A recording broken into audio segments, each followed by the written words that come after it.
Now, ideally, we want to get to a position where we can just jump into a funky handstand and just be able to hold it. It doesn't matter how we do the kick up. It could be like this and we can hold. It could be like this and we can hold. It could be a handstand that goes over there. Basically, we want to be able to go in with lots of different directions and lots of different ways and always be able to hold the handstand. We could even do like jumps into the position, show control, balance, do whatever you want to do and come back out again.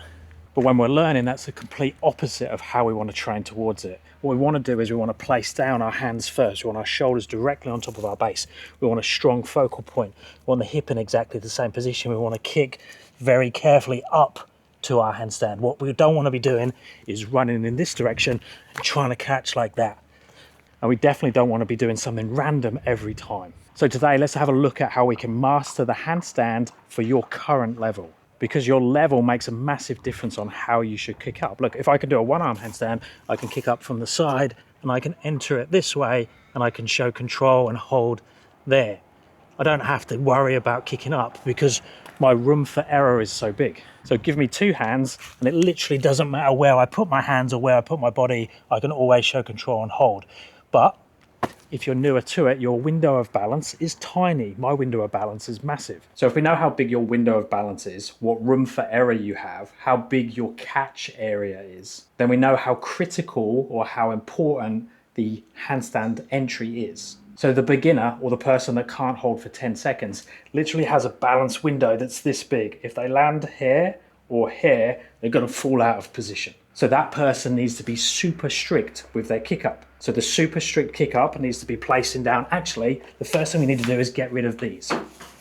Shoes are going to make it much, much harder to fine tune your balance and also feel how much you're touching the wall. So your feedback is going to be much less. And if you change your shoes every time you practice, it's like putting ankle weights on or off. But for the expert, it doesn't matter if you wear clogs or high heels, you can always jump and catch your handstand. Okay, so that beginner places the hands down on the floor in front of the wall, one hand space away, shoulders directly on top of the hands, strong focal point.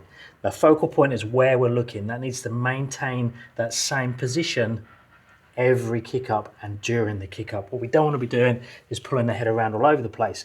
What you'll often see is when people kick up into the wall is they'll do this with their head. And what that does is it fires the head and shoulders through in this direction and your hips and feet over, which is great if we want to hit the wall hard, but we actually just want to kiss the wall because our movement wants to go up on top of the base, not over. So hands, shoulders directly on top, focal point, put it between the index fingers to start with. You can fine tune that as you go.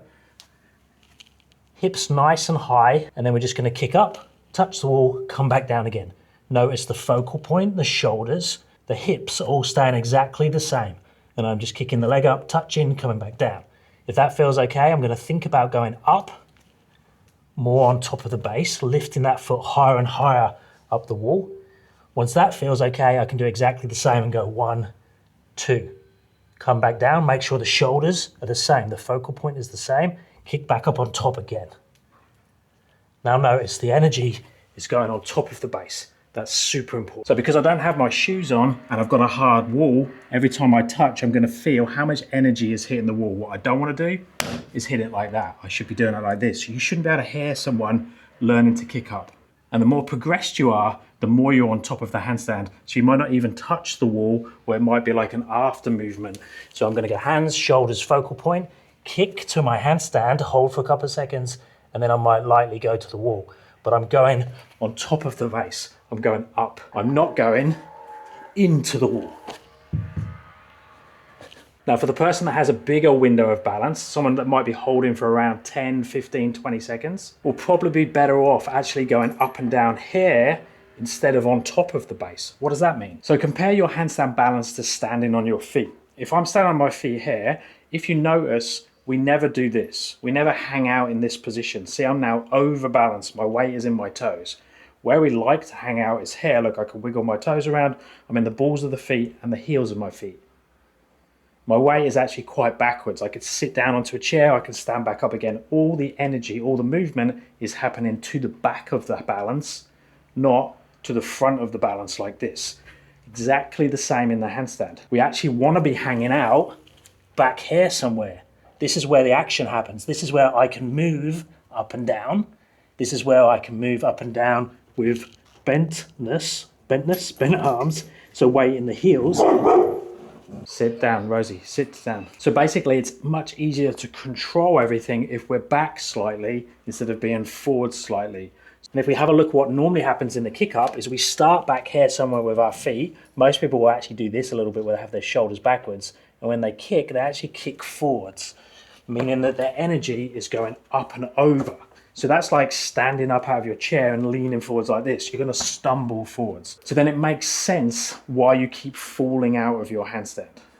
But if we can get the energy to push back slightly, a little bit towards underbalance. So if I use this line, heel of the palm here, fingertips here, I'm going to look down to the fingertips still, but having the shoulders slightly forwards allows me to kick up to my handstand. So see where I've landed there. Now it might mean there's a slight banana position to create a happy position to catch, but that's fine. Over time, we can straighten that position. But now what I'm thinking about doing is being slightly backwards with my kick. And what that's doing is that's allowing a lot more control and consistency and even more of an up and down movement for the energy instead of an up and over energy. But to do that, it's crucial that your balance window is now not this thin, it's a bit bigger. So the better you are at something like this, so where I use a heel pull to come off, I push tall, push through the fingers, come off the wall, go slightly past the handstand, so my shoulders come slightly forwards, and go back again.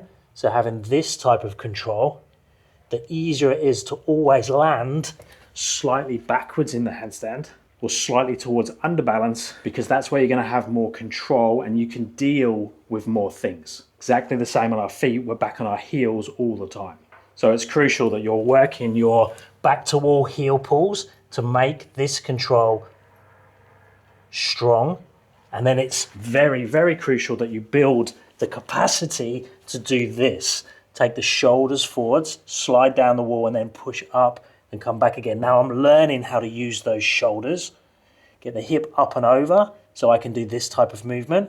So building on your handstand practice once you've got enough conditioning so you can do things like wall leans, where I kick up to the wall and do this type of movement. I've turned my hands out, I've made the shoulders super strong and conditioned to handle this, which is exactly the same as when I'm in this position and I work things like pike push-ups. They're all going to come together to build that stronger and stronger base and give you lots of options. So the window of balance will be big. You'll have the ability to control your position with bent arms, straight arms, and everything in between. Now also make sure that you're not trying to force your position. So your flexibility position, your line is very, very important, your position of strength. So a lot of people's handstands, like I said earlier, need to look like this. It's trying to get into this position that's actually messing them up, because this is much, much harder to control and balance than this, especially if you don't have the mobility to do so. Going into that straight position is like bringing in your window of balance. So trying to kick up directly to that straight position is just not going to happen. That's something you can improve over time as your mobility and your window of balance and control in the handstand improves. So keep working those balance drills. Keep working on making your handstand balance window as wide as possible. Make sure you have that real strong, solid base. So your hands, your shoulders on top, your focal point. Glue this in every time you do a kick up. Practice little mini kick ups like so, getting the shoulders to stay in position. As you get stronger and stronger with the positions, you can start to do slow entries to handstand. See how slow I entered that and back out again? It was nearly a press. It's that slow. And you can even practice fast ones there when you've got the ability to catch, and you can put pressure on yourself to try and catch in those funky positions. But they're all things that should be added on later on, not when you're trying to learn. So as a beginner, if you're doing this, just know that's not going to be your quickest pathway to a strong, consistent freestanding kick up. Now, if you need more help with your handstand training, I have my handstand balance course that takes you from a complete beginner all the way through to a 60-second freestanding handstand in the middle of the room and on to one-arm handstands. I also have my press, my handstand push-up courses, or if you want a bit of everything, I have my app. If you have any questions, you can reach out via my email address. That's paultwymancoaching@gmail.com. And I'll speak to you guys in the next one.